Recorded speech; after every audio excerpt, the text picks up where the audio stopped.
The clatter of plates and the murmur of evening diners filled the Riverstone Grill, a sleek restaurant nestled in the heart of Manhattan. The dim lights reflected off polished glass and silverware as servers weaved between tables with practiced ease. Lily Harper wiped her hands on her apron and glanced at the clock. Her shift was almost over. She was tired. Her feet ached with a deep, throbbing pain, and her eyes burned from lack of sleep.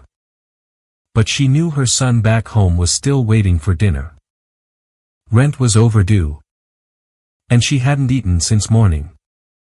As she carried a tray of half-finished dishes toward the kitchen, something caught her eye through the window near the entrance. A boy, no older than 6, stood pressed against the glass, his coat far too thin for the biting February cold. His cheeks were chapped red from the wind, and his eyes were locked onto a plate of untouched pasta left behind by a customer. Lily slowed, her heart catching in her throat. She glanced around. The manager, Carl, was in the back, arguing with the chef. The hostess was busy on the phone. Walking toward the kitchen, she set down the tray, then paused beside the line where food was plated. A single, forgotten bowl of fresh chicken soup sat under the heat lamp, ready to be trashed after a cancelled order. In that moment, she made her choice. Sliding the bowl onto a clean tray, she added a bread roll and a napkin, then slipped out the side door into the cold night air. "Hey," she said softly, crouching beside the boy. "You hungry, buddy?" The boy nodded, his eyes wide with a mixture of fear and hope. "Here," she said, placing the tray on the bench nearby. "No one has to know. Eat slow. Okay? It's hot." The boy's eyes widened even more. He whispered a quiet, "Thank you," and picked up the spoon with trembling fingers. Behind her, the restaurant door slammed open. "What the hell do you think you're doing?" barked a harsh voice. Lily turned slowly.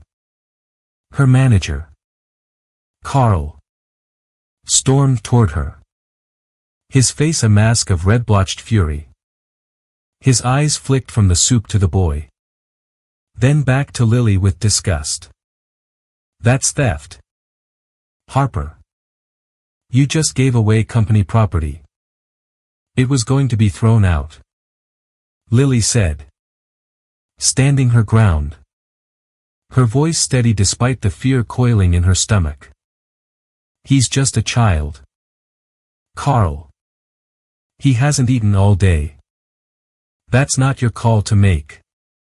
You're done here. Hand in your apron and get out." Lily's breath caught. Around them, a few diners who had come out for a smoke stood frozen, watching the scene unfold. The boy had stopped eating, his spoon hovering halfway to his mouth. Lily glanced at him, her heart breaking, then back at Carl. With trembling fingers, she untied her apron, folded it neatly, and placed it in his outstretched hands. "He needed it more than I needed this job," she said, her voice finally breaking. Carl scoffed, turned, and walked back inside. The door slammed again, and the sudden silence was swallowed by the cold. Lily knelt and gently picked up the tray. "It's okay, sweetie. You can finish." The boy looked unsure. From a table near the window, a man had been watching the whole thing unfold. Dressed simply in jeans and a coat, he looked like any other ordinary customer. But Daniel Cole was far from ordinary. As the heir to the Donovan family restaurant empire, he had returned from overseas to quietly audit their struggling branches. Starting with Riverstone Grill. He had seen everything, the manager's callous reaction, the way Lily had risked her livelihood, the boy's hollow eyes. He sipped his coffee and narrowed his gaze. Not many people would sacrifice their only income for someone else's dignity. Especially not someone who looked like they had so little left themselves. Daniel stood, left a generous tip on the table, and exited out the back. He had seen enough. And for the first time since arriving back in New York, something stirred in him, an idea. And maybe a mission. Daniel Cole sat alone in the back seat of a black SUV as it glided through the city streets. Rain streaking down the windows. The silence inside the vehicle gave him space to think. A luxury he rarely allowed himself. He held his phone loosely, replaying the video captured by a small button camera hidden on the lapel of his coat. It showed a blonde waitress crouching beside a hungry child, offering him a bowl of soup. The expression on her face wasn't pity. It was something far more powerful, empathy. Raw and unguarded. He paused the video, zooming in on her eyes. Tired. Yes. But full of a courage he hadn't seen in a long time. Daniel had returned to New York 3 weeks earlier. Summoned by his father, Richard Cole, the founder and chairman of the Donovan Hospitality Group. The family business had grown into a nationwide restaurant chain. But lately, its public image and internal morale were crumbling. Richard believed it was time for next-generation leadership. Daniel had agreed. But on one condition: let him start from the ground up. Without anyone knowing who he was. No press releases. No flaunting of his title, just a man observing the system from the inside. His task was to visit their locations anonymously, gauge staff behavior, test leadership integrity, and find the people who still carried the company's founding spirit: compassion, community, and care. Tonight had given him his clearest result yet. He looked again at the paused frame of Lily Harper. The name tag on her uniform was partially visible. He replayed the scene one more time, listening to her trembling voice. He's a child. He hasn't eaten all day. Daniel leaned back in his seat. This hadn't been a staged moment. There were no cameras. No audience, just pure instinct. His driver's voice broke the silence. Sir. Where to? Daniel glanced out the window, then said quietly, home. Back at his penthouse overlooking Central Park. Daniel shed his coat and sank into a leather armchair. The space was elegant but impersonal. More hotel than home, the kind of detached, efficient life he had built for himself abroad. He poured a glass of water, then sat at his desk, opening his laptop. With a few keystrokes, he accessed the internal employee directory. Harper. Lily. Age 26. Hired 9 months ago. Terminated. Effective immediately. Single mother. Lives in a 1-bedroom walk-up in Queens. No college degree.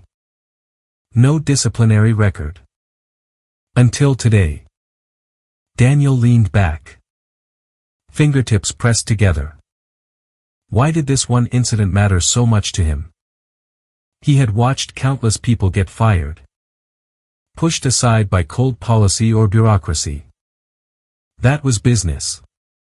That was structure. But this felt deeply wrong. She hadn't begged for her job, hadn't cried or pleaded. She had stood tall. Even in humiliation. Because she knew she had done the right thing. He exhaled slowly. Maybe she hadn't just reminded him of the company's forgotten values. Maybe she had reminded him of who he used to be. Before money made everything calculated. He closed the laptop. It was time to meet Lily Harper again. But not as Daniel Cole. Executive heir to a restaurant empire. He would meet her as someone real, someone she could trust. The smell of frying oil and burnt toast lingered in the air as Daniel stepped into a small diner tucked between a laundromat and a pawn shop on a quiet side of Brooklyn. The neon sign buzzed faintly, Sunny Spoon. Half-lit and blinking as if it, too, was struggling to stay open. The diner was nearly empty. Save for a few old-timers nursing coffee. The air was thick with grease and the sound of faint jazz playing on a broken speaker. Daniel scanned the room until his eyes landed on her. Lily Harper moved behind the counter in a plain white apron. Her blonde hair tied in a loose, messy bun. She looked tired. Her cheeks slightly hollowed and her uniform 2 sizes too large. But there was still a fire in her posture. She was wiping down a table with focused intensity. Unaware that anyone was watching. He waited until she passed near the register. Then approached with a soft smile. "Excuse me," he said. His voice casual. "I was told someone here might be able to help with a community food project." Lily looked up. Her eyes narrowing slightly as her brows furrowed in faint recognition. "Have we met?" Daniel gave a small shrug. "I was at Riverstone the night you left." Her shoulders tensed instantly. "I'm not here to cause trouble," he added quickly. I saw what you did. And it stuck with me." Lily leaned on the counter. Arms crossed. "Most people pretended not to see anything. I didn't," Daniel said. A heavy pause settled between them. Filled with the kind of unspoken weight only strangers who have seen each other at their lowest can share. Daniel extended his hand. "I'm Danny. I work freelance in food and community engagement. I help design grassroots meal programs. Low-cost food access. That sort of thing." Lily didn't take his hand. "So. What? You want me to join your project out of pity?" "No," he said. His voice calm and steady. "I want you involved because you didn't wait for permission to do what was right. That kind of instinct can't be trained." She hesitated. "You're offering me a job because you saw me feed a hungry kid?" Daniel shook his head. "I'm offering you a chance because you acted when others didn't." Another pause. Lily bit the inside of her cheek. "Studying him." "What kind of project?" "We're building a test model restaurant. Simple. Clean meals for underprivileged communities. Think pay what you can. But built on dignity. Not charity. We need people who get it. And you think I get it?" "I know you do." She exhaled slowly. "What's the catch?" "No catch," Daniel said. "We'll start with a 30-day trial. If it doesn't work out, no hard feelings." Lily looked down at the worn counter. Then back up at him. "I have a son." "I know," Daniel replied gently. "We can work around your hours. I'll make sure there's child care available at the site." That caught her off guard. Her expression softened just slightly.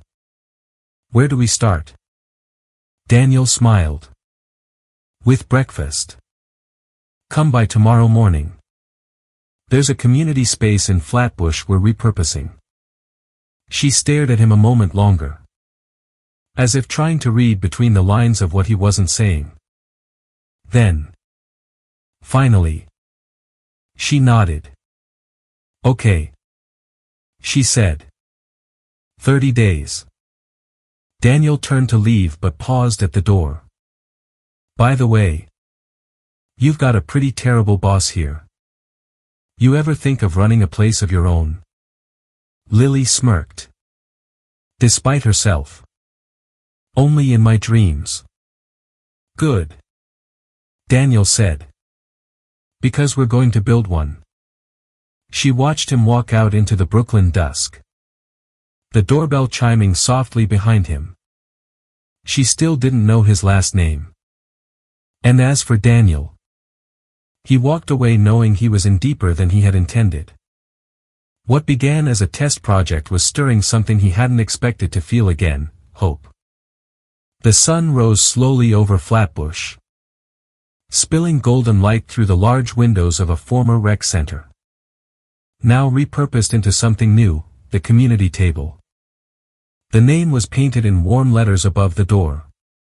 Below, a hand-drawn mural of people gathered at a long, shared table. Inside, Lily stood at the center of the kitchen, a clipboard in hand, barking instructions with the precision of someone who had worked under pressure her whole life. Keep the rice warm. Not mushy, she said, turning to a volunteer. And no mystery sauce. Just the basics, real food. No surprises. Dozens of people moved around her, setting tables and checking supplies. The place buzzed with a nervous but excited energy.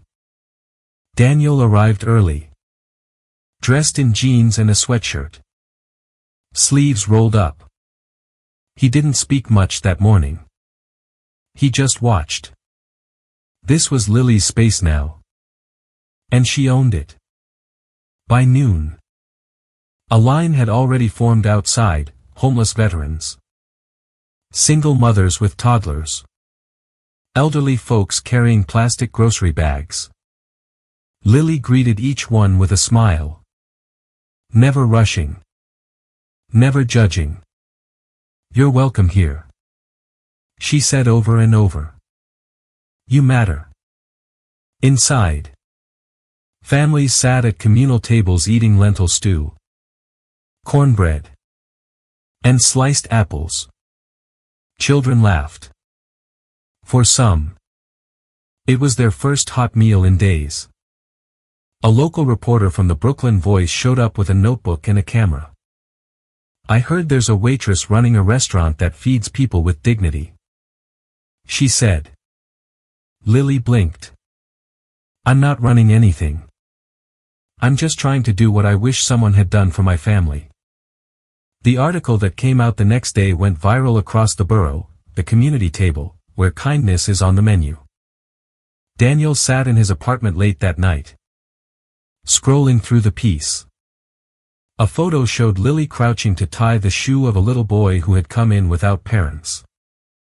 Her expression was calm, focused, and fiercely gentle. He closed his laptop and opened another window, a hospital billing system. A few strokes of the keyboard. A quiet call to a finance administrator. And it was done. The next morning, Lily received a call from Queen's Memorial. MS. Harper. Your mother's outstanding balance has been cleared, the woman on the line said. Someone made an anonymous payment. Everything is taken care of. Lily stood frozen in the community kitchen, phone pressed to her ear. She whispered. What? Would you like to leave a thank you message for the donor? Lily swallowed hard. I don't know who to thank. She ended the call, staring at the walls of her tiny office, her heart racing. That night, She pulled Daniel aside after the last table was cleared and the floor was mopped. "I don't know who paid my mom's bills," she said carefully. "But I think someone's looking out for me." Daniel didn't meet her eyes. He just nodded once. "Sounds like you've got a guardian angel." Lily chuckled softly. "Maybe." He watched her walk away. Her silhouette framed by the soft light of the dining room. He had meant for this to be a test project. A strategy. A report. But Lily had turned it into a heartbeat. And he couldn't help but feel pulled into its rhythm. Leaning against the doorframe. Hands in his pockets. He realized he had seen real leadership before in boardrooms and on global stages. But here, in a kitchen that still smelled faintly of old paint and new hope, he saw something truly different. He saw a woman who had once lost everything, now building something that could never be taken away. And he was falling for her quietly, carefully, and completely. The sound of clinking dishes and soft laughter filled the hall of the community table. But Daniel could feel the tension before he even stepped inside. His phone buzzed non-stop in his pocket. And the last message he'd received had made his stomach drop. Local heroine's partner revealed as heir to corporate empire. A reporter from a food blog had come by to profile the project. It had seemed harmless enough. Until she ran a background check on Danny, the friendly community marketing guy. The blog post exploded within hours.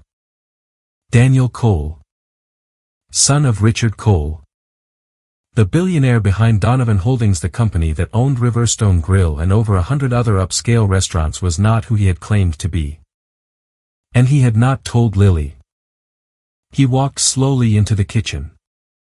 She was waiting for him. Her back was straight. Her hands folded tightly in front of her. Her cheeks were flushed. Not from cooking, but from fury. She looked like someone who had been punched. She held up her phone. The headline glowing on the screen. "Is it true?" Daniel didn't lie. "Yes. You watched me get fired," she said, her voice trembling with a rage that cut deeper than any shout. "You saw me lose my job. And you just sat there. I wasn't in a position to. You were in a position. You're the son of the man who owns the damn place," she snapped, her voice finally cracking. Daniel took a slow step forward. "Lily, I didn't come into this planning to lie. I came in undercover to see how the company was failing people.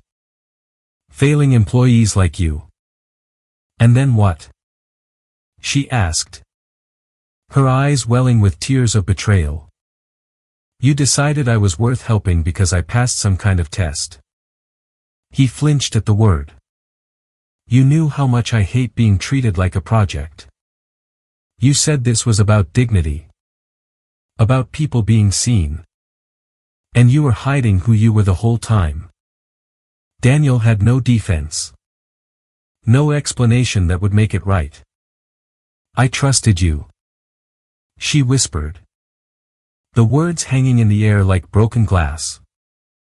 "I know," he said, his voice low. "I should have told you. But I was scared." "Scared of what?"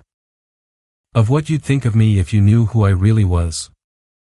"No," he said, his voice raw. "If you knew I was part of the same system that hurt you."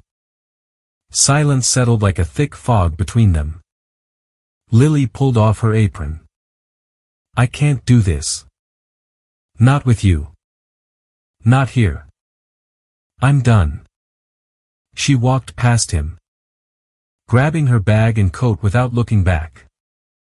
Daniel stood alone in the middle of the kitchen, the echo of her departure deafening in his ears. He didn't follow. Outside, the sun dipped behind the rooftops, and the once buzzing community table grew quiet. Over the next few days, news of Daniel's identity spread further. Some painted him as a secret benefactor, others as a manipulative fraud. Social media exploded with debate. But then, another video surfaced. A customer who had been outside Riverstone Grill that night had posted a clip of Lily kneeling beside the hungry boy. Her voice could be heard clearly, "It's okay, sweetheart. You deserve to eat." The video went viral. The compassion in her eyes, the calm in her voice, it struck a chord with people. Thousands commented, arguing that whatever Daniel's motives, the heart of the project had always been hers. Still, Lily stayed silent. She avoided reporters and declined interviews. She returned to her old job at the Sunny Spoon Diner, unable to bring herself to step foot in the community table again. As for Daniel, he remained at the project. But something had changed. He stopped speaking at events and turned down photo ops. The sparkle of possibility that had once glowed in his chest had dimmed. He had helped build something honest, but he had built it on a lie. And now, without Lily, it felt empty. The polished walls of the Donovan Holdings executive boardroom reflected none of the storm brewing inside. 12 directors sat in tailored suits around a long oak table, their faces ranging from indifferent to quietly furious. The tension hummed beneath the soft clinks of water glasses and the shuffling of papers. At the head of the table, Daniel Cole sat with his hands folded, his spine straight and shoulders squared. His expression was calm, but there was steel behind his eyes. Across from him, Mark Prescott leaned back comfortably, adjusting his cufflinks with slow, deliberate confidence. The smugness on his face was barely concealed. A senior VP of operations with a reputation for ruthless efficiency. Mark had always eyed a top position like a throne that had been wrongly inherited. He had mocked Daniel's decision to go undercover. And now he had the ammunition he needed. "I believe it's clear," Mark said, tapping a sleek tablet. "Mr. Cole embedded himself in our business under false pretenses, manipulated a vulnerable employee, and used a community initiative as a public relations stunt. The press spun it into a charity miracle. But let's call it what it is, damage control dressed as virtue." Several board members exchanged glances. Daniel lifted his head slowly. His voice was quiet but carried across the room. "I never intended to deceive the board or the public. My goal was to assess our brand at its most human level, unfiltered and unpolished. And what I found was everything we had lost." Mark let out a scoffing breath. "And it just so happened to involve a pretty waitress in a conveniently viral video?"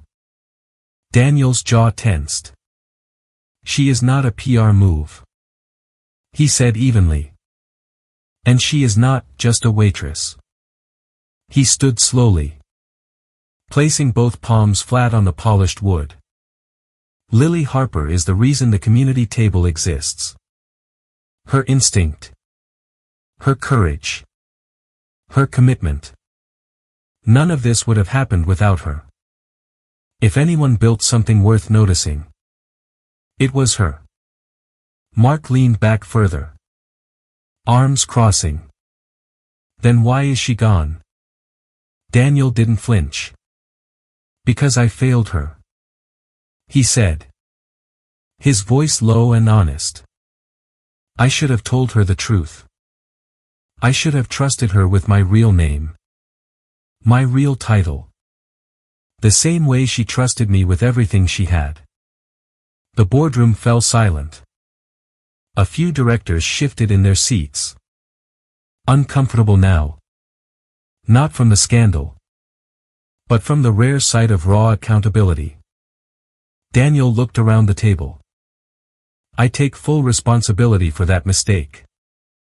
But if this board is looking for someone to blame, blame me. Do not reduce her to a headline. She was never a tool. She was the compass. His words hung in the air. The chairman, an older man with white hair and a tired face, finally spoke. Mr. Cole, are you suggesting this project continue under your direction? Not unless we are willing to uphold its true purpose. Daniel replied. If this becomes a press machine, I'll step down. Another silence. This one filled with real consideration. The chairman nodded once. We'll deliberate. You'll have our decision by week's end.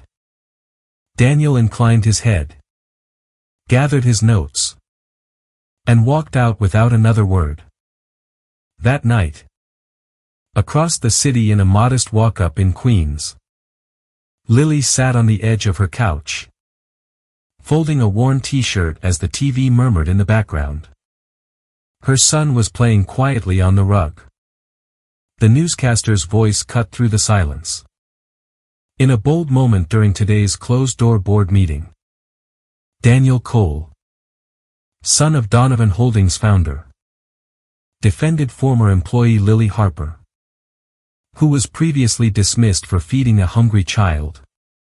A video clip played, and Daniel's voice echoed into her apartment. She was never a tool. She was the compass. Lily froze. The shirt slipped from her fingers. She sat back slowly, her hands resting in her lap, her heart thudding in her chest. She hadn't spoken to Daniel since she walked away, locking that chapter in a box and burying it deep. But now, she saw the truth. He had stood in front of the very people who could strip him of everything. And he had chosen to defend her. Not for publicity. Not out of guilt. But because he believed in her. Her son toddled over, dragging a toy truck. Mommy. Look. But Lily could barely hear him over the sudden flood of emotion. Her throat tightened. Because in that moment, Lily realized something she had tried so hard to avoid. Maybe Daniel had lied. But maybe he had also grown. And maybe, so had she. The opening day of the first official community table branch dawned bright, with sunshine filtering through the clean glass windows of the new location in Harlem. Rows of chairs lined the sidewalk, and balloons fluttered in the soft spring wind. Press tents were stationed, cameras at the ready. But strangely, no one knew who would be speaking. Daniel stood near the entrance, watching volunteers set up the last trays of food. He had sent one final instruction the night before: no media questions. No photos of Lily. No PR spin. This wasn't about boosting stock prices. This was about people. He glanced at the crowd gathering. A soft murmur went through the guests. And then, she appeared. Lily Harper walked down the sidewalk in a simple blue dress. Her hair loose. Her face calm but serious. She moved toward the stage as if she'd always belonged there. Several volunteers recognized her, their eyes lighting up. Daniel stared, stunned. She hadn't told him she was coming. Lily stepped onto the small platform, took the microphone, and looked out over the crowd. I'm not here because of a paycheck, she said, her voice clear and unwavering. I'm here because this matters. A hush fell. She looked down for a moment, gathering herself, then back up. Not long ago, I got fired from a restaurant for giving a hungry child a bowl of soup. I didn't do it because I wanted thanks. I didn't expect anyone to see. But someone did. And that someone reminded me that the smallest things we do for each other, they ripple. She turned to Daniel, locking eyes with him. He saw me. And at first, I didn't know who he really was. But now I do. And he's not just the heir to a company. He's someone who listened, who changed, and who let people like me lead. Daniel stepped forward, gently taking the mic. I didn't come here to build a business, he said, scanning the faces. I came to find out what we had forgotten. And I found her. He gestured toward Lily. Then the audience. This project isn't about saving people. It's about standing beside them and letting them rise. Applause broke out slowly, then grew into a wave. People stood. A woman wiping her eyes. A man clapping with both hands over his heart. No PR campaign could have created a moment like that. Lily stepped off the stage. And Daniel followed. They stood side by side near the front door as the first families entered. Children peeking in curiously. A little boy reached for Lily's hand. She bent down and smiled. You didn't have to come back, Daniel whispered. She looked at him. You made space. You didn't fill it with noise. He nodded. I'm not trying to be the story anymore. She smiled faintly. Good. Because now, it's our story. And just like that, the past began to fade. Not erased, but forgiven. And something new, something far stronger, took its place. Winter in New York had arrived gently, like a soft breath over the city's shoulders. Snow brushed the rooftops and settled on windowsills. But inside the walls of the community table, warmth pulsed like a heartbeat. What had begun as a single experiment in compassion had blossomed into 5 locations across the city. Each built on the same principles: dignity, access, and empathy. Lily stood in the kitchen of the New Bronx location. A natural leader who was no longer just the heart of the project, but its face and its steady flame. Daniel had made his own choice. 2.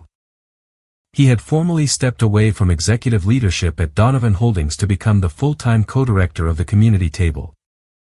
Right beside Lily. Their mission wasn't about food anymore. It was about family. On the last Friday of the year, they hosted their first citywide gratitude night.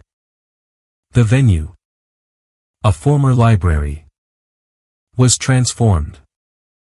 Golden halos shimmered from string lights draped over long communal tables, decorated with paper snowflakes cut by local school kids. Laughter mixed with the clinks of dishes and the smell of chili and steaming cider. Lily stood near the stage in a soft emerald dress, radiant and fully alive. She watched Daniel mingle, high-fiving kids and helping an elderly man find a seat. Completely in his element. Everything: the risk, the heartbreak, the waiting had led to this. Something good. Something real. Just before the speeches began, a quiet shift stirred at the back of the room. A boy, now about 10 years old, walked slowly up the steps, holding a bouquet of bright yellow daisies. Behind him came a woman, her gentle hands resting on his shoulders. Lily's eyes widened. It was him. The same boy from that cold night outside Riverstone Grill. He was taller now, filled out with life. His jacket clean and zipped. The timid hunger that once haunted his eyes had been replaced by a bold, mischievous spark. He smiled wide as he reached her.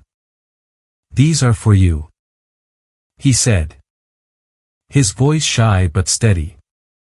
"My new mom said I could thank the person who gave me the best meal I ever had."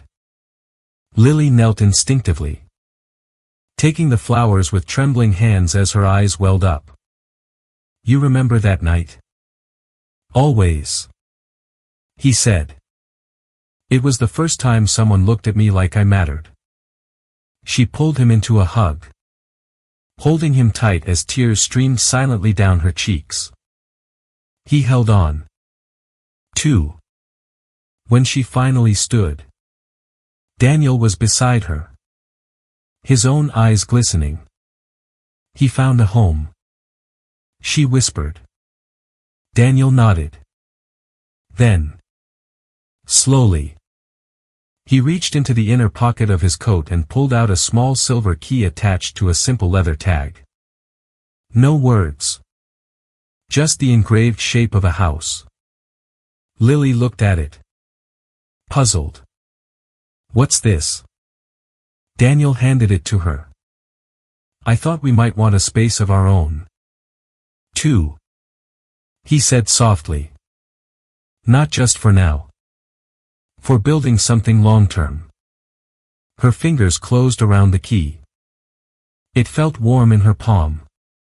"It's a small place upstate," he continued, his voice trembling slightly. "Enough room for guests. Enough windows for light. You gave a boy a meal. You gave me a reason to be better." Her lips parted. But he was already dropping to one knee. "Not with a ring," he said, his eyes locked on hers. "But with a promise. Let's build this home together. With your son. With anyone else who needs one. Let's build our life." Lily. Tears spilled over. Lily dropped to her knees beside him, clutching the key to her chest, and nodded through her sobs.